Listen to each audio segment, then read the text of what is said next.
Well, Wei Ling, it took quite some time for the rescue team to get on board the Sanchi. Why is that? And what are some major challenges for the mission right now?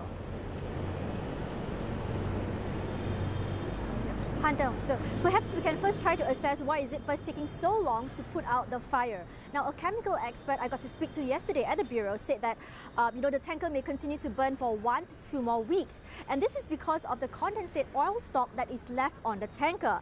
Judging by the depth of the tanker on the sea, He Wang says that there could possibly half left of over 110,000 tons of condensate oil on the tanker. And on why does it take so long for the rescue team to actually get on board? Now, two things of really which we can't control. Firstly is external conditions, the power or strength of the wind and the waves. Now, yesterday's conditions have gotten better, and this is why rescuers could approach the tanker and go on board even for a while. But the wind actually started blowing towards the direction back of the boat, now forcing the rescuers to get back onto the rescue boats away from the tanker. Now, another major challenge as to why rescuers can't get onto the tanker is because of the blazing fire and a potential explosion.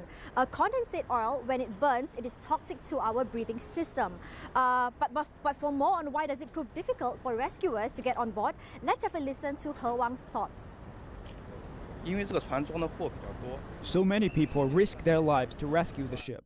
One is to save the crew based on the principle of life first. The second is to prevent further leakage of oil. It's so hard to carry out rescue work at sea. 89 degrees Celsius is a high temperature that rescue workers can't endure for a long time.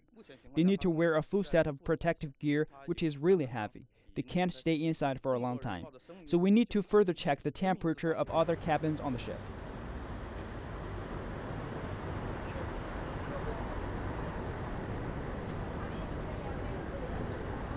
Our reporter Wei Ling. Now, other concerns or rather uncertainties that we have.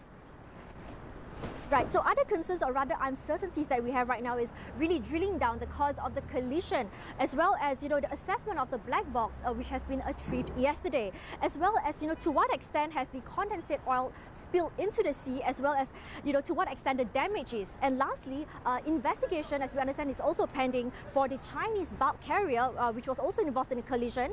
And this bulk carrier has arrived onshore Zhoushan last week, and yes, so we are pending updates on that. Back to you, Han Dong.